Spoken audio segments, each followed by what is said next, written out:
everyone, this is Basil. Welcome to iPlus Training Solutions. നിങ്ങളെല്ലാവരും നമ്മുടെ ആപ്പിൽ കയറി ടെസ്റ്റ് സീരീസുകൾ ചെയ്യുന്നുണ്ടായിരിക്കും. എന്താണ് ഒരു ടെസ്റ്റ് സീരീസ് ചെയ്യുമ്പോൾ ഉണ്ടാകുന്ന അഡ്വാൻറ്റേജ് എന്ന് പറയുന്നത്? ഏത് ഭാഗത്താണ് എനിക്ക് ഉണ്ടാകുന്ന വീഴ്ച, എവിടെയാണ് ഞാൻ ഇംപ്രൂവ് ചെയ്യേണ്ടത്, എന്തൊക്കെ കാര്യങ്ങളാണ് ടെസ്റ്റ് സീരീസുകൾ ചെയ്യുമ്പോൾ ഞാൻ ശ്രദ്ധിക്കേണ്ടത് എന്നുള്ള കാര്യം നിങ്ങൾക്ക് ടെസ്റ്റ് സീരീസ് ചെയ്യുമ്പം ഉണ്ടാകുന്ന ഒരു അഡ്വാൻറ്റേജ് ആണ്. ഞാൻ എല്ലായ്പ്പോഴും കുട്ടികളോട് റെക്കമെൻഡ് ചെയ്യുന്ന ഒരു കാര്യം എന്ന് പറഞ്ഞു കഴിഞ്ഞാൽ, ടെസ്റ്റ് സീരീസ് ചെയ്യുമ്പോൾ ഒരു എക്സാം ഹോൾ എങ്ങനെയായിരിക്കുമോ അത് നിങ്ങളുടെ വീട്ടിൽ ക്രിയേറ്റ് ചെയ്യാൻ ശ്രമിക്കുക. അല്ലാതെ നിങ്ങൾ അനിയനോട് കഥ പറഞ്ഞുകൊണ്ട്, അച്ഛനോട് സംസാരിച്ചുകൊണ്ട്, അമ്മയോട് എന്തെങ്കിലും വിശേഷം ചോദിച്ചുകൊണ്ട് ഒരിക്കലും ടെസ്റ്റ് സീരീസ് ചെയ്യാൻ പാടില്ല. നിങ്ങൾ എങ്ങനെ ആയിരിക്കും ഒരു എക്സാം ഹോളിൽ ടെസ്റ്റ് സീരീസ് ചെയ്യുന്നത്, ആ ഒരു കാര്യം തന്നെ ആയിരിക്കും നമ്മൾ ഇവിടെയും ക്രിയേറ്റ് ചെയ്ത് വെക്കേണ്ടത്. Because this is called a mock test. ഇതൊരു മോക്ക് ടെസ്റ്റ് ആണ് എന്ന് വേണമെങ്കിൽ നമുക്ക് ക്രിയേറ്റ് ചെയ്തെടുക്കാൻ പറ്റും. അപ്പോൾ നിങ്ങൾ ഒരു ടെസ്റ്റ് സീരീസ് ചെയ്യുമ്പോൾ, ഇപ്പോൾ നിങ്ങൾ ഇംഗ്ലീഷ് സെഷൻ ചെയ്യുമ്പോൾ ഇംഗ്ലീഷിലൊരു ടോപ്പിക്ക് നിങ്ങൾക്ക് കിട്ടുന്നില്ല എന്ന് വിചാരിക്കുക. ആ ടോപ്പിക്കിൻ്റെ ക്വസ്റ്റ്യൻസ്, ആ ടോപ്പിക്ക് എടുത്ത് പഠിച്ചു കഴിഞ്ഞാൽ പിന്നീട് അടുത്ത ടെസ്റ്റ് ആകുമ്പം നിങ്ങൾക്കത് ഇമ്പ്രൂവ് ആയോ എന്നുള്ള കാര്യം മനസ്സിലാകും. ഇനി അതല്ല, നിങ്ങൾ മാത്സിൽ സ്പീഡ് കിട്ടുന്നില്ല എന്ന് വിചാരിക്കുക, അല്ലെങ്കിൽ റീസണിങ്സ് ചെയ്യുമ്പോൾ നിങ്ങൾക്ക് അതിൻ്റെ കോൺസെപ്റ്റ്സ് കിട്ടുന്നില്ല എന്ന് വിചാരിക്കുക. വീണ്ടും ആ സെഷൻസ് എടുത്ത് നോക്കുക, എന്താണ് അതിൽ ഡിസ്കസ് ചെയ്തിരിക്കുന്നത്, എങ്ങനെ നമുക്ക് സ്പീഡ് കൂട്ടാൻ സാധിക്കും എന്നൊക്കെ ഉള്ള കാര്യം നമുക്ക് ഈ ടെസ്റ്റ് സീരീസിൻ്റെ ഒരു പ്രധാനപ്പെട്ട അഡ്വാൻറ്റേജ് ആണ്. അതായത് ആദ്യമൊക്കെ ചെയ്തു തുടങ്ങുമ്പോൾ ആദ്യത്തെ ടെസ്റ്റ് സീരീസുകളൊക്കെ നിങ്ങൾക്ക് ടൈം ചിലപ്പം കീപ്പ് ചെയ്യാൻ പറ്റുന്നില്ലായിരിക്കും. പതുക്കെ പതുക്കെ നമുക്ക് നമ്മളെ ടൈം കുറച്ചുകൊണ്ട് വരാൻ പറ്റും. അതായത് സാധാരണഗതിയിൽ ഈ ഓട്ടക്കാർ, അത്ലറ്റ്സ് എപ്പോഴും പറയാറുണ്ട്, ഞങ്ങളോട് തന്നെയാണ് മത്സരിക്കാറുള്ളത്, ഞങ്ങളുടെ റെക്കോർഡ് തന്നെയാണ് ബീറ്റ് ചെയ്യാൻ ശ്രമിക്കാറുള്ളത് എന്നുള്ളത്. അതേ ഒരു മൈൻഡ് സെറ്റിലോടെ ആയിരിക്കും നമ്മളും ടെസ്റ്റ് സീരീസ് ചെയ്യേണ്ടത്. അതായത് നിങ്ങൾ ഇന്ന് ഒരു ക്വസ്റ്റ്യൻ എത്ര സെക്കൻഡുകൾ കൊണ്ടാണോ ചെയ്തു തീർത്തത്, അതിനേക്കാൾ 1-2 സെക്കൻഡുകൾ കുറച്ച് ചെയ്തു തുടങ്ങുക. അങ്ങനെ നമുക്ക് മാക്സിമം ടെസ്റ്റ് സീരീസിൽ ചെയ്യുമ്പോൾ ഉള്ള അഡ്വാൻറ്റേജ് നമ്മളുടെ ടൈം മാനേജ് ചെയ്തെടുക്കാൻ സാധിക്കും എന്നുള്ളതാണ്.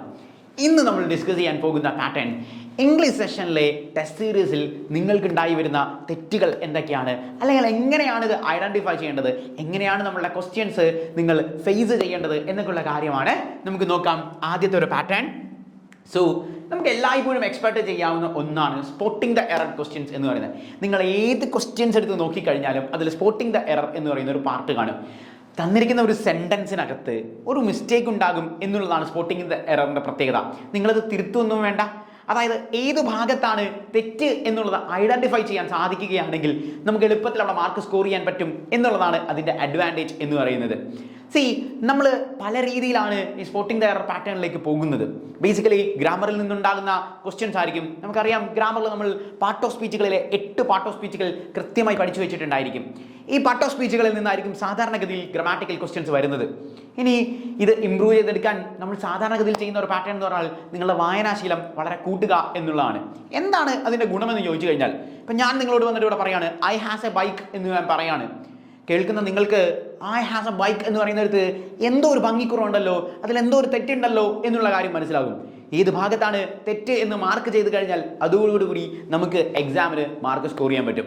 അതായത് ഐയുടെ കൂടെ ഹാസ് അല്ല ഹാവ് ആണ് എന്ന് പറയുന്ന ഗ്രാമർ റൂള് പഠിച്ചില്ലെങ്കിലും ഇത് കേൾക്കുമ്പോൾ അല്ലെങ്കിൽ ഇത് വായിക്കുമ്പോൾ നിങ്ങൾക്ക് കിട്ടുന്ന അഡ്വാൻറ്റേജ് വളരെ കൂടുതലായിരിക്കും. എന്താണ് നിങ്ങൾ ചെയ്യേണ്ടത് എന്ന് ചോദിച്ചു കഴിഞ്ഞാൽ, കുറച്ച് ഉറക്കെ വായിക്കാൻ ശ്രമിക്കുക. അതായത് നമ്മളുടെ കണ്ണുകളും ചെവിയും ഒരുമിച്ച് സ്പോട്ട് ദ എറേഴ്സിൽ യൂസ് ചെയ്യണം എന്നുള്ളതാണ് സ്പോട്ട് ദ എററിൻ്റെ ഒരു ടാക്ടിക്സ് എന്ന് പറയുന്നത്. അതായത് ഒരു കാര്യം വായിക്കുമ്പോൾ അത് ഉറക്കെ ഒന്ന് വായിച്ചു കഴിഞ്ഞാലുള്ള പ്രത്യേകത എന്താണ് എന്ന് ചോദിച്ചു കഴിഞ്ഞാൽ, നമ്മളെ ബ്രെയിൻ കേൾക്കുന്നതിനോ പോലെ തന്നെ നമ്മളുടെ ചെവിയും കൂടി അത് കേൾക്കുന്നുണ്ട് എന്നുള്ളതാണ്. ബേസിക്കലി ലോജിക്കലി ബ്രെയിൻ തന്നെയാണ് ഇതിൽ വർക്ക് ചെയ്യുന്നത്. പക്ഷേ നമുക്ക് കിട്ടുന്ന ഗുണമെന്ന് പറയുന്നത് കുറച്ച് കൂടുതലായിരിക്കും. ഇത് വായിച്ചു നോക്കുമ്പം ആ ഭാഗത്ത് എന്തോ ഒരു തെറ്റുണ്ടല്ലോ എന്നുള്ളത് ഐഡന്റിഫൈ ചെയ്യാൻ പറ്റും. അവിടെ ചിലപ്പോൾ നിങ്ങൾ ഐയുടെ കൂടെ, അല്ലെങ്കിൽ ഞാൻ പറഞ്ഞു തന്നിരിക്കുന്ന ഷോർട്ട് കട്ട് അയ്യോ ദേവിയുടെ കൂടെ ഹാവ് മാത്രമാണ് ഉപയോഗിക്കുന്നത് എന്നുള്ള കാര്യം ചിലപ്പോൾ നിങ്ങൾ അവിടെ ഓർക്കണമെന്ന് നിർബന്ധമില്ല. അല്ലാതെ തന്നെ ഈ ഭാഗത്താണ് തെറ്റ് എന്നുള്ളത് നിങ്ങൾക്ക് ഐഡന്റിഫൈ ചെയ്യാൻ പറ്റും എന്നുള്ളതാണ് ഈ പറയുന്ന സ്പോട്ടിംഗ് ദ എറർ ക്വസ്റ്റ്യൻസ് ഉറക്കെ വായിച്ചു കഴിഞ്ഞാൽ ഉള്ള ഗുണം. എങ്ങനെയാണ് എക്സാമുകൾക്ക് ചോദ്യങ്ങൾ വരുന്നത് എന്നുള്ള കാര്യം കൃത്യമായി നോക്കുക. ഇങ്ങനെയായിരിക്കും അവർ ഡിസ്കസ് ചെയ്യുന്നത്. In the following questions a sentence is given divided into 5 parts. 5 പാർട്ടുകളായിട്ടാണ് നമ്മളുടെ ക്വസ്റ്റ്യൻസ് ഡിവൈഡ് ചെയ്തിരിക്കുന്നത്. സാധാരണഗതിയിൽ 5 പാർട്ടുകൾ ഡിവൈഡ് ചെയ്തിട്ടുണ്ടെങ്കിലും അവർ എടുത്തു പറഞ്ഞിട്ടുണ്ട് പാർട്ട് ഈസ് ഗ്രാമാറ്റിക്കലി കറക്റ്റ്. നിങ്ങൾ അഞ്ചാമത്തെ പാർട്ടിലേക്ക് നോക്കണ്ട, അതിൽ എന്തായാലും തെറ്റ് വരില്ല.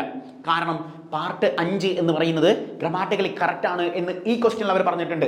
എല്ലാ ക്വസ്റ്റ്യനിലും അങ്ങനെ ആകണമെന്ന് നിർബന്ധമില്ല. അതുകൊണ്ടാണ് ഞാൻ പറഞ്ഞത് എന്താണ് അവർ പറയുന്നത് എന്ന് വായിച്ചു നോക്കിയതിനു ശേഷം മാത്രം നമ്മൾ ക്വസ്റ്റ്യനിലേക്ക് കടക്കുക. ഈ ചോദ്യത്തിൽ അവർ പറയുന്നത് അഞ്ചാമത്തെ പാർട്ട് കറക്റ്റ് ആണ് എന്നുള്ളതാണ് പറഞ്ഞിരിക്കുന്നത്. So part 5 is grammatically correct. Out of other 4 parts, ബാക്കിയുള്ള 4 പാർട്ടുകളിൽ 1 പാർട്ട് കണ്ടെയ്ൻസ് ആൻ എറർ. ഒരു പാർട്ടിൽ ഒരു എറർ ഉണ്ട് എന്നുള്ള കാര്യം പറഞ്ഞു. Mark the options containing the part with the error. If none of the parts have error, mark no error.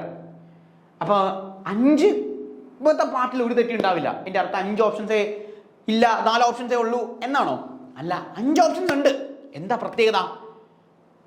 4 എണ്ണത്തിൽ ഏതെങ്കിലും ഒന്നിൽ തെറ്റുണ്ടാവും. 5ാമത്തെ ഓപ്ഷൻ എന്ന് പറയുന്നത് നോ എറർ ആണ്. അതായത് തന്നിരിക്കുന്ന സെന്റൻസിൽ ഒരു മിസ്റ്റേക്കും ഇല്ല എന്ന് വിചാരിക്കുക. തന്നിരിക്കുന്ന സെന്റൻസ് കറക്റ്റ് അതുപോലെ തന്നെയാണ് എന്ന് വിചാരിക്കുക. അങ്ങനെയാണെങ്കിൽ നോ എറർ ആയിരിക്കും 5ാമത്തെ സെന്റൻസ് പാറ്റേണിൽ വരുന്നത് എന്നുള്ളതാണ്. നിങ്ങൾ നോക്കുക, അതായത് ഇതാണ് നമ്മളുടെ ക്വസ്റ്റ്യൻ. ഇവിടെ ഈ ഭാഗത്താണ് in the last 3 years of running, ഈ ഭാഗത്താണ് തെറ്റ് എങ്കിൽ ഓപ്ഷൻ എയിലായിരിക്കും മിസ്റ്റേക്ക്, അതായത് ഈ ഭാഗത്തായിരിക്കും mistake.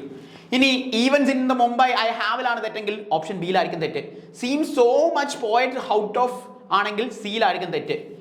There shells to overcome there ആണെങ്കിൽ ദെൻ ഡിയിലാണ് തെറ്റ്. Fears and perform for an ഓഡിയൻസിൽ തെറ്റുണ്ടാവില്ല. കാരണം എന്താ? ഓൾറെഡി അവർ പറഞ്ഞിട്ടുണ്ട് 5ാമത്തെ പാർട്ടിൽ അവർക്ക് തെറ്റുണ്ടാവില്ല എന്നുള്ളത് അവർ ഓൾറെഡി ഈ ക്വസ്റ്റ്യനിൽ മെൻഷൻഡ് ആണ്. ഇനി നോ എറർ എന്ന് പറയുന്ന കോൺസെപ്റ്റ്, അതായത് തന്നിരിക്കുന്ന പാർട്ടുകളിൽ ഒരിടത്തും തെറ്റില്ല, എല്ലാം ശരിയാണ് എന്ന് വിചാരിക്കുക. അങ്ങനെയാണെങ്കിൽ ആൻസർ നോ എറർ ആയിരിക്കും എന്നുള്ളത്. ഇങ്ങനെയാണ് spotting the error questions pattern നമ്മൾ ചെക്ക് ചെയ്യുന്നത്. നമുക്ക് ആദ്യത്തെ ചോദ്യത്തിലേക്ക് തന്നെ കിടക്കാം. എന്താണ് ആദ്യത്തെ ചോദ്യം നമുക്ക് പറയാനുള്ളത് എന്നുള്ളത്? So in the last 3 years of running events in Mumbai, I have seen so much poets come out of their shells to overcome their fears, perform for an audience. ഇഷ്ടപ്പെടാൻ ഇതിനെ കുറിച്ച് നമ്മൾ നോക്കുക പോലും വേണ്ട, അവിടെ തെറ്റ് വരില്ല എന്നവർ ഓൾറെഡി പറഞ്ഞു. സി സ്പോട്ട് എറർ ചെയ്യുന്ന ഒരു ആളുടെ ഏറ്റവും ശ്രദ്ധിക്കേണ്ട കാര്യങ്ങൾ, അവരുടെ കണ്ണുകൾ എപ്പോഴും പോകുന്ന എങ്ങനെയാണ് എന്ന് ചോദിച്ചു കഴിഞ്ഞാൽ, in the last 3 years of running events in Mumbai. C prepositions എല്ലാം കറക്റ്റാണ്. ഇൻ മുംബൈ, യാ, നമ്മൾ വലിയ സ്ഥലങ്ങൾക്ക് വേണ്ടി ഉപയോഗിക്കുന്ന പ്രിപ്പോസിഷൻ എന്ന് പറയുന്നത് എന്തായിരിക്കും? ഇന്നായിരിക്കും. ഇനി ചെറിയ കാര്യങ്ങൾക്ക് വേണ്ടിയാണ് നമ്മൾ പറയുന്നത് എങ്കിൽ നമ്മൾ ഉപയോഗിക്കുന്നത് അറ്റായിരിക്കും. ഇപ്പം എക്സാമ്പിൾ പറഞ്ഞു കഴിഞ്ഞാൽ, ഞാൻ ജനിച്ചത് ഒരു ചെറിയ സ്ഥലത്താണ് എന്ന് വിചാരിക്കുക.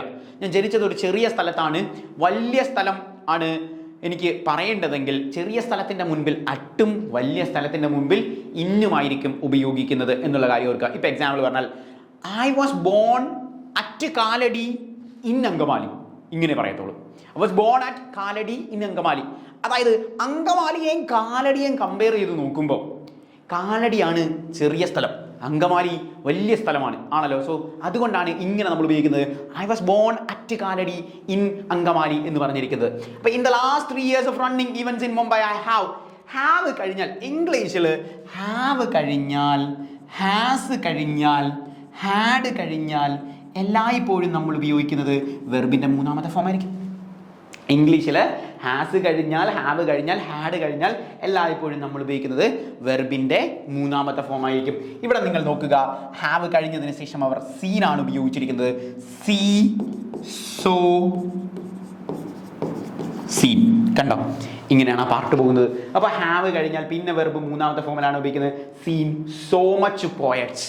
കണ്ടോ, സോ മച്ച് പോയറ്റ്സ്. എന്താ സംഭവം? ഇത് മച്ച് പോയറ്റ്സ് ഇങ്ങനെ പറയുമോ നമ്മൾ? മച്ച് പോയറ്റ്സ് എന്ന് പറയുമോ? ഇല്ല. കാരണം എന്താ? പോയറ്റ്സ് എന്ന് പറയുന്നത് കൗണ്ടബിൾ ആയിട്ടുള്ള നൗണാണ്, ആണല്ലോ. നമുക്ക് 2 ടൈപ്പിലെ നൗണുകളാണ് ഉള്ളത്. നമുക്ക് 2 ടൈപ്പിലെ നൗണുകളാണ് ഉള്ളത്. അതായത് ഒന്ന് കൗണ്ടബിൾ നൗൺ, കൗണ്ടബിൾ നൗണും അൺകൗണ്ടബിൾ നൗണും. ഇതാണ് നമുക്ക് 2 ടൈപ്പ് നൗണുകൾ ഉള്ളത്. കൗണ്ടബിൾ നൗണും അൺകൗണ്ടബിൾ നൗണും എന്ന് പറയുന്ന കോൺസെപ്റ്റ്സ് ആയിരിക്കും നമുക്കുള്ളത്. അപ്പോൾ in the last 3 years of running events in Mumbai I have seen so much poets എന്ന് പറഞ്ഞു കഴിഞ്ഞാൽ പോയിറ്റ് കൗണ്ടബിൾ ആയ നൗണുകളാണ്, എണ്ണാൻ സാധിക്കും. ഡോഗ്സ് നമുക്ക് എണ്ണാൻ സാധിക്കില്ലേ? ബോയ്സ് എണ്ണാൻ സാധിക്കില്ലേ? ഗേൾസ് എണ്ണാൻ സാധിക്കില്ലേ? സാധിക്കും. അങ്ങനെയാണെങ്കിൽ നിങ്ങൾ വീട്ടിൽ ഞാൻ അമ്മയോട് പറയാം, അമ്മ ഒരു 7 പഞ്ചസാര ഇങ്ങ് എടുത്തു തരാം പറ. 7 പഞ്ചസാര എടുത്തു തരാൻ പറഞ്ഞാൽ അമ്മ 1 2 3 4 എന്ന് പറഞ്ഞ് എണ്ണുമോ? അങ്ങനെ എണ്ണാൻ പറ്റില്ല. അമ്മ ചോദിക്കും, ആർ യു ഇൻസെയിൻ, നിനക്ക് തലയ്ക്ക് സ്ഥിരതയില്ലേ എന്ന് ചോദിക്കും. ആണല്ലോ. സോ ഷുഗർ, സാൾട്ട് എന്നൊക്കെ പറയുന്ന കാര്യങ്ങൾ നമുക്ക് ഒരിക്കലും എണ്ണാൻ സാധിക്കില്ല. എണ്ണാൻ സാധിക്കാത്ത സാധനങ്ങളെ നമ്മൾ വിളിക്കുന്ന പേരാണ് അൺകൗണ്ടബിൾ നൗൺസ് എന്ന് പറയുന്നത്. അതായത് നിങ്ങൾ കടയിൽ പോവുകയാണ്. നിങ്ങൾ കടയിൽ പോയി നിങ്ങൾ പറഞ്ഞു, ചേട്ടാ എനിക്ക് കുറച്ച് മുട്ട വേണം എന്ന് പറഞ്ഞു. ആണല്ലോ, മുട്ട വേണം. അപ്പം കടക്കാരൻ നിങ്ങളോട് ചോദിക്കുകയാണ്, ഹൗ മെനി എഗ്സ് എന്ന് ചോദിക്കോ, ഹൗ മച്ച് എഗ്സ് എന്ന് ചോദിക്കോ? മുട്ട നമുക്ക് എണ്ണാൻ സാധിക്കും. 4 മുട്ട, 6 മുട്ട, 7 മുട്ട എന്നൊക്കെയല്ലേ നമ്മൾ പറയുന്നത്. എണ്ണാൻ സാധിക്കുന്ന നൗണുകളുടെ കൂടെ നമ്മൾ ഉപയോഗിക്കുന്നത് മെനിയാണ്. എണ്ണാൻ സാധിക്കുന്ന നൗണുകളുടെ കൂടെ നമ്മൾ ഉപയോഗിക്കുന്ന മെനിയാണ്. അതേ നിങ്ങൾ കടയിൽ പോയി, ചേട്ടാ എനിക്ക് കുറച്ച് എണ്ണ തരാവോ എന്ന് ചോദിക്കുമ്പം അയാൾ നിങ്ങളോട് ചോദിക്കുമോ, ഹൗ മെനി ഓയിൽ എന്ന് ചോദിക്കുമോ? അങ്ങനെ ചോദിക്കില്ല. കാരണം അയാൾക്ക് നന്നായി അറിയാം എണ്ണാൻ സാധിക്കാത്തതാണ്. ഓയില് കൗണ്ടബിൾ നൗൺ അല്ല. അപ്പൊ അൺകൗണ്ടബിൾ നൗണിന്റെ കൂടെ നമ്മൾ ഉപയോഗിക്കുന്നത് മച്ചാണ്. അൺകൗണ്ടബിൾ നൗണിന്റെ കൂടെ നമ്മൾ ഉപയോഗിക്കുന്നത് മച്ച് എന്ന് പറയുന്ന കോൺസെപ്റ്റ് ആണ്. അപ്പൊ ഇവിടെ ഹൗ മച്ച് പോയറ്റ്സ് എന്ന് നമുക്ക് ഉപയോഗിക്കാൻ സാധിക്കില്ല. കാരണം പോയറ്റ്സ് എന്ന് പറയുന്നത് കൗണ്ടബിൾ ആയിട്ടുള്ള ഒരു നൗണാണ്.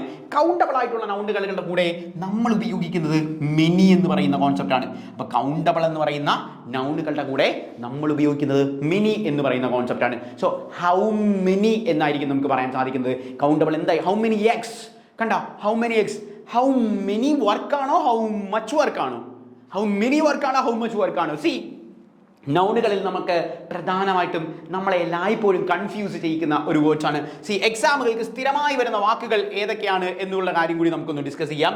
അതായത് വർക്ക് എന്ന് പറയുന്നത് ഒരു അൺകൗണ്ടബിൾ നൗൺ ആണ്. വർക്ക് എന്ന് പറയുന്ന അൺകൗണ്ടബിൾ നൗൺ ആണ്. അൺകൗണ്ടബിൾ നൗണുകളുടെ പ്രത്യേകത, അൺകൗണ്ടബിൾ നൗണുകൾ നമുക്ക് എസ്സിൽ ഉപയോഗിക്കാൻ പാടില്ല. അതായത് എസ്സിൽ അവസാനിപ്പിക്കാൻ പാടില്ല. ബോയ് നമ്മൾ ഒരു കൗണ്ടബിൾ നൗൺ ആണ്. ഒരു ആൺകുട്ടിയെ നമ്മൾ വിളിക്കുന്ന പേരാണ്. ബോയ്സ്, ഒന്നിൽ കൂടുതൽ ആൺകുട്ടികളെ നമ്മൾ വിളിക്കുന്ന പേരാണ് ബോയ്സ് എന്ന് പറയുന്നത്. ആണല്ലോ. വർക്ക്സ് എന്ന് പറയുന്ന വേർഡ് ഇംഗ്ലീഷിൽ ഇല്ല. സോ വർക്ക്സ് എന്ന് നമ്മൾ പറയില്ല, വർക്ക് എന്നേ പറയത്തുള്ളൂ. കാരണം വർക്ക് ഒരു അൺകൗണ്ടബിൾ നൗൺ ആണ്. എക്സാമിൽ സ്ഥിരമായിട്ട് ഹോംവർക്ക്സ് ഒക്കെ തരും. ഹോംവർക്ക്സ് എന്ന് പറഞ്ഞ ഒരു സാധനം ഇല്ല. കാരണം വർക്ക് ഒരു അൺകൗണ്ടബിൾ നൗൺ ആയതുകൊണ്ട് ഹോം വർക്കേ ഉള്ളൂ. അഡ്വൈസ്. അഡ്വൈസ് കണ്ട, അഡ്വൈസ് എന്ന് പറയുന്ന ഒരു വേർഡ്, സീനറി എന്ന് പറയുന്ന വേർഡ്, ഫർണിച്ചർ എന്ന് പറയുന്ന വേർഡ്, ലഗേജ് എന്ന് പറയുന്ന വേർഡ്, ബാഗേജ് എന്ന് പറയുന്ന വേർഡ്, ഇതെല്ലാം അൺകൗണ്ടബിൾ നൗൺസ് ആണ്. ഞാൻ എന്താ ഈ വാക്കുകൾ എടുത്ത് പറഞ്ഞതെന്ന് വെച്ചാൽ ഇത് എക്സാമുകൾക്ക് സ്ഥിരമായി ചോദിക്കുന്ന വാക്കുകളാണ്. അല്ലാതെ ഷുഗർ, സാൾട്ട്, ഓയിൽ എന്നൊക്കെ കേട്ട് കഴിഞ്ഞാൽ നിങ്ങൾക്കെന്നല്ല ലോകത്ത് എല്ലാവർക്കും മനസ്സിലാവും അത് അൺകൗണ്ടബിൾ നൗൺ ആണ് എന്ന് എല്ലാവർക്കും അറിയാം. എല്ലാവർക്കും അറിയാവുന്ന ചോദ്യം ഒരിക്കലും ക്വസ്റ്റ്യൻ പേപ്പറിൽ ഉണ്ടാവില്ല. അങ്ങനെ ക്വസ്റ്റ്യൻ പേപ്പർ വന്നാൽ നമുക്ക് വലിയ ഗുണവുമില്ല. എല്ലായ്പ്പോഴും നമുക്ക് റാങ്കിങ് പാറ്റേണുകൾ വരുന്നതാണ് നമ്മൾക്ക് അഡ്വാൻറ്റേജ്. കാരണം നമ്മൾ പഠിച്ചിട്ടാണല്ലോ ഈ എക്സാംസ് എഴുതുന്നത്. അപ്പോൾ ശ്രദ്ധിക്കേണ്ട കാര്യം, സ്ഥിരമായി എക്സാമുകൾക്ക് ചോദിക്കുന്ന വേർഡുകളാണ് ലഗേജ് എന്ന് പറയുന്ന വേർഡ്, ബാഗേജ് എന്ന് പറയുന്ന വേർഡ്, ലഗേജസ് എന്ന് പറയുന്ന വേർഡ് ഇല്ല. അല്ലാതെ ഫർണിച്ചർ എന്ന് പറയുന്ന വേർഡ്, ഫർണിച്ചറും ഒരു അൺകൗണ്ടബിൾ നൗൺ ആണ്. ഫർണിച്ചേഴ്സ് എന്ന് പറഞ്ഞ വേർഡ് ഇല്ല. ഇതൊക്കെ സാധാരണഗതിയിൽ നമ്മൾ ഫർണിച്ചേഴ്സ് എന്നൊക്കെ കൊളോക്കിയലി ഉപയോഗിക്കും എന്ന് പറഞ്ഞ് ഗ്രാമാറ്റിക്കലി യൂസ് ചെയ്യത്തില്ല. ഗ്രാമാറ്റിക്കലി ഫർണിച്ചേഴ്സ് എന്ന് പറഞ്ഞ വേർഡ് ഇല്ല. ഫർണിച്ചർ ഒരു അൺകൗണ്ടബിൾ നൗൺ ആണ്. ഇൻഫർമേഷൻസ് എന്ന് പറഞ്ഞൊരു വേർഡ് ഇല്ല. ഇൻഫർമേഷൻ എന്ന് പറഞ്ഞ വേർഡേ ഉള്ളൂ. കാരണം ഇൻഫർമേഷൻ ഒരു അൺകൗണ്ടബിൾ നൗൺ ആണ്. അപ്പൊ ഇൻഫർമേഷൻ ഒരു അൺകൗണ്ടബിൾ വേർഡ് ആണ്. സീനറി ഒരു അൺകൗണ്ടബിൾ വേർഡ് ആണ്. അഡ്വൈസ് ഒരു അൺകൗണ്ടബിൾ വേർഡ് ആണ്. അഡ്വൈസസ് എന്ന് പറയുന്ന വേർഡൊന്നും ഇംഗ്ലീഷിലില്ല. പല രീതിയിൽ ചോദിക്കാം. സ്പോട്ടിംഗ് എറർ പറയണമെങ്കിൽ ഞാൻ വേറെ ഒരെണ്ണം കാണിച്ചു തരാം. Can I give you an advice? Can I give you an advice? ഇങ്ങനെ ഒരു ചോദ്യം ചോദിക്കാന്ന് വെച്ചോ. ഇപ്പൊ ഇതിലെന്താ തെറ്റ്? Can I give you an advice? No error mark ചെയ്യാം.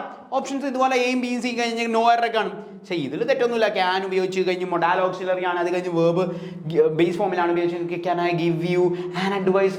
അഡ്വൈസ് ആൻ ശരിയാണ്. ആ വവ്വൽ സൗണ്ട് ആണ്. Okay, no worries. ആൻ കൊടുക്കാൻ പറ്റുമോ? ഇല്ല. ഈ ഭാഗത്ത് തെറ്റാണ്. എന്താ തെറ്റ്? എന്താണ് തെറ്റ്? എയും ആനും എന്ന് പറഞ്ഞാൽ എന്താ? ഇതൊരു ആർട്ടിക്കിളാണ് എന്ന് നമുക്കറിയാം. എയും ആനും ഒരു ആർട്ടിക്കിളാണ്. എന്താണ് ഇതിൻ്റെ അർത്ഥം? നമ്മൾ ഒരു എന്നർത്ഥം വെക്കുന്ന ഒന്നിനെയാണ് എയും ആനും എന്ന് പറയുന്ന concept. There is A boy. അവിടെ ഒരു ബോയ് ഉണ്ട് എന്ന് ഞാൻ പറയാം. അവിടെ ഒരു ബോയ് ഉണ്ട്. കണ്ടോ? ദർ ഈസ് എ ബോയ് എന്ന് പറഞ്ഞാൽ അവിടെ ഒരു ബോയ് ഉണ്ട്. There is an elephant. അവിടെ ഒരാനയുണ്ട് എന്ന് ഞാൻ പറയാണ്. there is an elephant. അവിടെ ഒരു ആനയുണ്ട്. can I say like that? there is an elephant എന്ന് എനിക്ക് പറയാൻ പറ്റുമോ?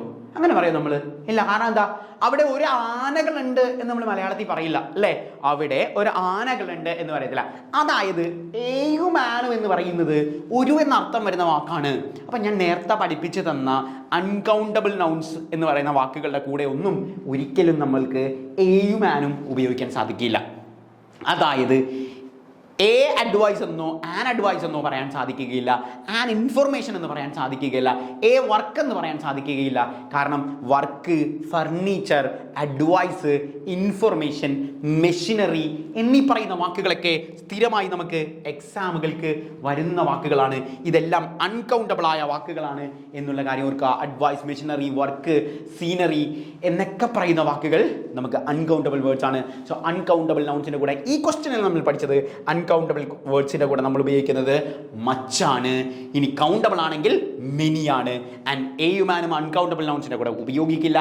എസ്സിൽ അൺകൗണ്ടബിൾ നൗൺസ് ഉപയോഗിക്കില്ല എന്നുള്ള കാര്യം കൂടി ഓർക്കുക. അപ്പോൾ ഒരു ചോദ്യം ചെയ്യുമ്പോൾ നമുക്ക് അറിയാവുന്ന പാറ്റേൺ കൂടി അവിടെ കണക്ട് ചെയ്ത് വെക്കുന്നത് വളരെ നല്ലതായിരിക്കും. കാരണം ഏത് രീതിയിൽ ചോദ്യം വന്നാലും നമുക്ക് എളുപ്പത്തിൽ ആൻസേഴ്സ് ചെയ്യാൻ സാധിക്കും എന്നുള്ളതാണ് അതിൻ്റെ അഡ്വാൻറ്റേജ്. നമ്മൾ അടുത്തൊരു ക്വസ്റ്റ്യൻ നോക്കുകയാണ്. In the following question A sentence is given divided into 5 parts. Part E is grammatically correct. Out of the other 4 parts, one part contains an error. Mark the options. നമ്മൾ അത് വായിക്കേണ്ട കാര്യം already നമ്മൾക്ക് അറിയാവുന്ന pattern ആണ്. So Radhika was always ashamed because she lacked the looks of her more fair, more social sister, yet she managed to secure an associate position at Goldman Sachs. See, this is the pattern. See, what you want to do is Radhika was always ashamed because she lacked the looks of her more fair, more social sister, yet managed to secure an associate profession or position, whatever may be. Well, at Goldman Sachs in New York. That's ഞാൻ പറഞ്ഞില്ലേ കഴിഞ്ഞ question നമ്മൾ discuss ചെയ്തില്ല. വലിയ സ്ഥലങ്ങളെ കുറിച്ച് പറയുമ്പോൾ നമ്മൾ ഇന്നാണ് പർട്ടിക്കുലർ ആയിട്ട് ഒരു കൃത്യമായ ഒരു കാര്യം പറയുമ്പോൾ ആണ് അറ്റ്, അല്ലെങ്കിൽ നമുക്കത് നോക്കേണ്ട കാര്യം പോലും ഇല്ല. കാരണം ഓപ്ഷൻ ഇയിൽ ഒരിക്കലും മിസ്റ്റേക്ക് വരില്ല എന്നുള്ള കാര്യം അവർ ഓൾറെഡി നമ്മളോട് പറഞ്ഞിട്ടുണ്ട്. ഓപ്ഷൻ ഇയിൽ മിസ്റ്റേക്ക് വരികയില്ല എന്നുള്ള കാര്യം. വെൽ, നമ്മളിവിടെ എന്താണ് ശ്രദ്ധിക്കേണ്ടത് എന്ന് നമുക്ക് നോക്കാം. സി, ഈ ഭാഗത്ത് മിസ്റ്റേക്ക് വന്നിരിക്കുന്ന ഭാഗം എന്ന് പറയുന്നത് ഓപ്ഷൻ ബിയിലാണ് മിസ്റ്റേക്ക് വരുന്നത്. ഓപ്ഷൻ ബി ആണ് ഇതിൻ്റെ ശരിയായ ഉത്തരം എന്ന് പറയുന്നത്. ഓപ്ഷൻ ബി ആണ്. ഓപ്ഷൻ ബിയിലാണ് മിസ്റ്റേക്ക് ഉള്ളത്. So you just mark option B. Option ബിയിലാണ് മിസ്റ്റേക്ക് വന്നിരിക്കുന്നത്. എന്താണ് ഇവിടുത്തെ ഓപ്ഷൻ ബിയിലെ മിസ്റ്റേക്ക് എന്നുകൂടി നമുക്ക് നോക്കാം. Radhika was always ashamed because she lacked the looks of her more fair, more social sister, yet she managed to secure an associate position എന്ന് പറയുന്ന പാറ്റേണിൽ more fair, ഈ fair എന്ന് പറയുന്ന വേർഡ് അതിൻ്റെ പ്രത്യേകത ദിസ് ഈസ് ആൻ അഡ്ജക്റ്റീവ് ആണല്ലോ. ഒരു അഡ്ജക്റ്റീവ് ആണ്. എന്താണ് ഒരു അഡ്ജക്റ്റീവ് എന്നുള്ള കാര്യം നാം ക്ലാസ്സിൽ പറഞ്ഞു തന്നിട്ടുണ്ട്. അഡ്ജക്റ്റീവ് എന്ന് പറഞ്ഞു കഴിഞ്ഞാൽ A word that describes A noun. ഒരു നൗണിനെ ഡിസ്ക്രൈബ് ചെയ്യുന്ന വാക്കിനെ നമ്മൾ വിളിക്കുന്ന പേരാണ് അഡ്ജക്റ്റീവ്സ് എന്ന് പറയുന്നത്. ഒരു നൗണിനെ ഡിസ്ക്രൈബ് ചെയ്യുന്ന വാക്ക്. യു ആർ സോ ബ്യൂട്ടിഫുൾ എന്ന് ഞാൻ പറയാം, നിന്നെ കാണാൻ എന്ത് ഭംഗിയാണ് എന്ന്. നിങ്ങൾക്കൊരു ചെക്കനെ നോക്കിയിട്ട് യു ആർ സോ ബ്യൂട്ടിഫുൾ എന്ന് പറയാൻ പറ്റുമോ? അല്ല. കാരണം എന്താ, ചെക്കൻ സുന്ദരനല്ലാത്തതുകൊണ്ടാണോ? അല്ല. ചെക്കന്മാരെ നമ്മൾ ഉപയോഗിക്കുന്നത് യു ആർ സോ ഹാൻസം എന്നുള്ള വാക്കായിരിക്കും ഉപയോഗിക്കുന്നത്. You are so handsome. So handsome ആയാലും ബ്യൂട്ടിഫുൾ ആയാലും ഈ വാക്കുകളുടെയൊക്കെ പ്രത്യേകത എന്താ? ഇതൊരു അഡ്ജക്റ്റീവാണ്. അഡ്ജക്റ്റീവിൻ്റെ പ്രത്യേകത, അഡ്ജക്റ്റീവ്സ് നമ്മൾ ഉപയോഗിക്കുന്നത് 3 ടൈപ്പായിട്ടാണ്. ഒന്ന്, നമ്മൾ ഒരാളെക്കുറിച്ച് മാത്രം പറയാൻ നമ്മൾ ഉപയോഗിക്കുന്നത് ഒരു പോസിറ്റീവായിട്ടുള്ള ഒരു ഡിഗ്രി ആയിരിക്കും. 3 ഡിഗ്രികളാണ് നമുക്കുള്ളത്.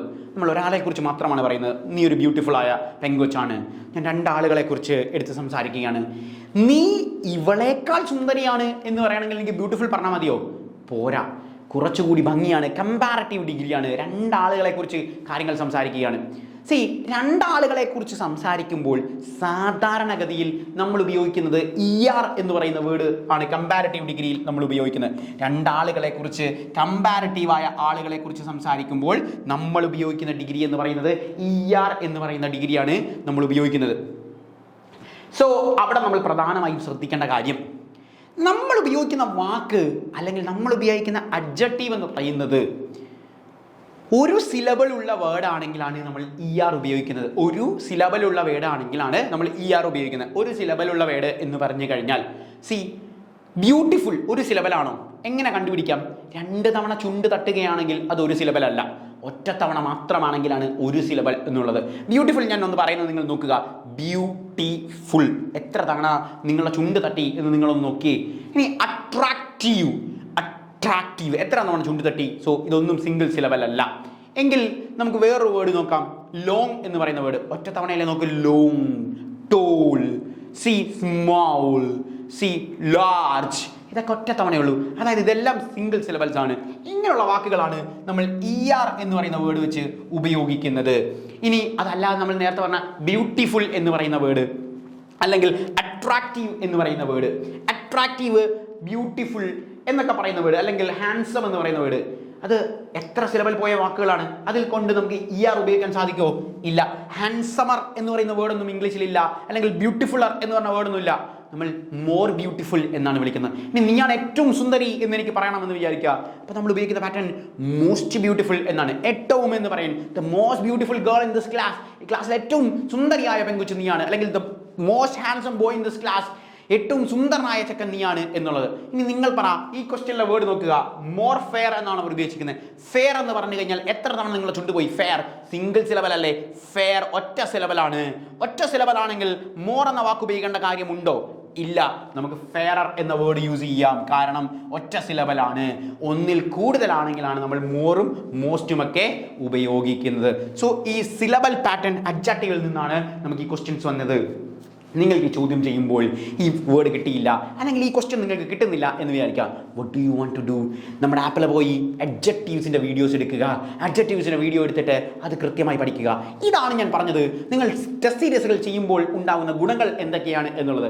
ഈ ടോപ്പിക്ക് കിട്ടിയില്ലെങ്കിൽ അതിൻ്റെ അർത്ഥം you are not good at adjectives. നിങ്ങൾ അഡ്ജക്റ്റീവ്സിൽ ഗുഡ് അല്ല എന്നുള്ളതാണ്. So you want to study this pattern. So let's discuss the next question. അടുത്ത ചോദ്യം നമ്മൾ നോക്കുകയാണ്. In the following questions a sentence is given and divided. വായിക്കണം. No, I'm not going to read. Many years ago, when I was a child, I remember visiting my aunt's newly built home in a quieter part of town.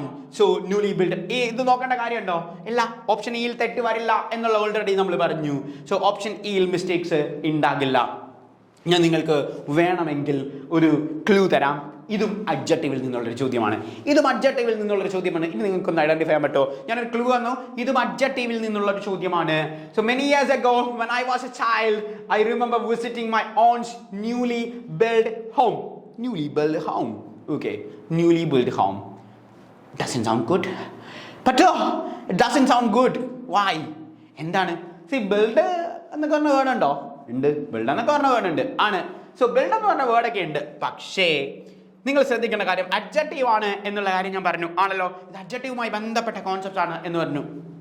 എന്താണ് adjectives എന്ന് പറഞ്ഞ വേർഡ്സിന്റെ പ്രത്യേകത, അല്ലെങ്കിൽ അഡ്ജക്റ്റീവുമായി ബന്ധപ്പെട്ട കോൺസെപ്റ്റ്സിന്റെ പ്രത്യേകത എന്താണ്? ഒരു നൗണിനെ ഡിസ്ക്രൈബ് ചെയ്യുന്ന വാക്കുകളെ നമ്മൾ വിളിക്കുന്ന പേരാണ് അഡ്ജക്റ്റീവ്സ് എന്ന് പറയുന്നത്. So adjective is A word that describes A noun. Adjective എന്ന് പറയുന്നത് ഒരു നൗണിനെ ഡിസ്ക്രൈബ് ചെയ്യുന്ന എന്തിനേയും നമുക്ക് എന്ത് വിളിക്കാം? അഡ്ജക്റ്റീവ്സ് എന്ന് പറയുന്ന പാറ്റേണിലേക്ക് കൊണ്ടുവരാം. So adjective is A word that describes A noun. ഈ നൗണിനെ ഡിസ്ക്രൈബ് ചെയ്യുന്ന വേർഡ്, നൗണിനെ ഡിസ്ക്രൈബ് ചെയ്യുന്ന വേർഡിനെ അഡ്ജക്റ്റീവ് എന്ന് നമ്മൾ പറഞ്ഞു. ഇവിടെ നൗൺ ഏതാണ്? ഇവിടുത്തെ നൗൺ എന്ന് പറയുന്ന പാറ്റേൺ നമുക്ക് കാണാൻ സാധിക്കുന്ന വേർഡ് എന്ന് പറയുന്നത് ഹോം ആണ്. ഇവിടുത്തെ നൗൺ എന്ന് പറയുന്നത് ആണല്ലോ. നൗണിനെ ഡിസ്ക്രൈബ് ചെയ്യുന്ന വേർഡാണ് അഡ്ജക്റ്റീവ് എന്ന് പറയുന്നത്. ബിൽഡ് എന്ന് പറയുന്നത് ഒരു അഡ്ജക്റ്റീവ് അല്ല. ബിൽഡ് എന്ന് പറയുന്ന വേർഡ് ഒരു അഡ്ജക്റ്റീവ് അല്ല, അതൊരു വേർബാണ്. ആണല്ലോ. സോ ഹോമിനെ ഡിസ്ക്രൈബ് ചെയ്യുന്ന അഡ്ജക്റ്റീവ് വരുന്നത് ഇതാ ഇങ്ങനെയാണ്. ബിൽട്ടാണ്. ബിൽട്ടാണ് എന്ത് അഡ്ജക്റ്റീവായിട്ട് വരുന്നത്. സോ ബിൽഡ് എന്ന് പറയുന്ന പാറ്റേൺ ആണ് അഡ്ജക്റ്റീവായിട്ട് വരുന്നത്. ഹോമിനെ ഡിസ്ക്രൈബ് ചെയ്യുന്ന വേർഡ് ബിൽഡ് അല്ല. ഇനി എങ്ങനെയാണ് ഇതെന്ന് ഞാൻ ക്ലാസ്സിൽ ഷോർട്ട് കട്ട് പറഞ്ഞു തന്നിട്ടുണ്ട്. അഡ്ജക്റ്റീവ് ആണോ വെർബാണോ എന്ന് ഐഡന്റിഫൈ ചെയ്യാൻ എന്താണ് എളുപ്പവഴി? സി, നൗണിന്റെ മുൻപിൽ ഒരിക്കലും വെർബ് വരുത്തില്ല. ഇങ്ങനെ തന്നെ നമുക്ക് എളുപ്പത്തിൽ കണ്ടുപിടിക്കാൻ പറ്റില്ലേ? നൗണിന്റെ മുൻപിൽ ഒരിക്കലും വെർബ് വരുത്തില്ല. ഇവിടെ ആ ഒരു വെർബാണ് വന്നിരിക്കുന്നത്. അപ്പം നിങ്ങൾ വിചാരിക്കും ഇതെങ്ങനെ വെർബാണെന്ന് തിരിച്ചറിയും? ഇത് വെർബാണോ അഡ്ജക്റ്റീവ് ആണോ എന്ന് എങ്ങനെ തിരിച്ചറിയും? ഷോർട്ട് കട്ട് ഞാൻ പറഞ്ഞു തന്നിട്ടുണ്ട്. ഓർത്തോക്ക്, വെർബാണ് എന്നെങ്ങനെ തിരിച്ചറിയും? വെർബാണെങ്കിൽ ഇത് ING ആയിട്ട് പോകും. ഒരു വേർഡ് വെർബാണെങ്കിൽ അത് ing സിങ്ക് ആവും. നമുക്ക് നോക്കാം. ഗോ ഒരു വെർബാണോ? അതെ, ഗോയിങ് പോകും, ശരിയാണ്, വെർബാണ്. ഓക്കെ, പ്ലേ ഒരു വെർബാണോ? വെർബാണ്, ing ആയിട്ട് പോകും. സെറ്റ് അല്ലേ?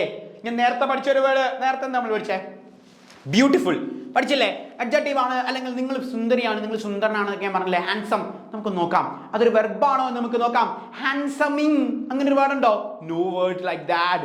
ബ്യൂട്ടിഫുള്ളിങ്, നീ ഒരു ബ്യൂട്ടിഫുള്ളിങ് പെങ്കൊച്ചാണെന്ന് എനിക്ക് പറയാൻ പറ്റുമോ? ഇല്ല, അങ്ങനെ ഒരു വേർഡ് ഇല്ല. ബ്യൂട്ടിഫുള്ളിങ് നോ ഡസന്റ് സൗണ്ട്സ് ഗുഡ്. അതായത് വെർബിന്റെ കൂടെ മാത്രമേ ing പോകൂ. നമുക്ക് വേണമെങ്കിൽ വേറെയും കൂടി നോക്കാം. ബിൽട്ട്, ഞാനിപ്പോ പറഞ്ഞു ഇതൊരു അഡ്ജക്റ്റീവ് ആണ്. അഡ്ജക്റ്റീവിന്റെ കൂടെ ing പോവോ? ബിൽട്ടിങ് അങ്ങനെ വേർഡ് ഉണ്ടോ? ബിൽട്ടിങ് ഇല്ല. ബിൽഡിംഗ് ഉണ്ട്, ബിൽട്ടിംഗ് ഇല്ല. സോ ബിൽഡ് എന്ന് പറഞ്ഞാൽ അതൊരു വെർബാണ്. എങ്ങനെ മനസ്സിലായി വെർബാണ് എന്നുള്ള കാര്യം? സോ വെർബ് ing പോവും. ബിൽഡിംഗ് ഇറ്റ് കൺസിസ്റ്റ് ആണല്ലോ.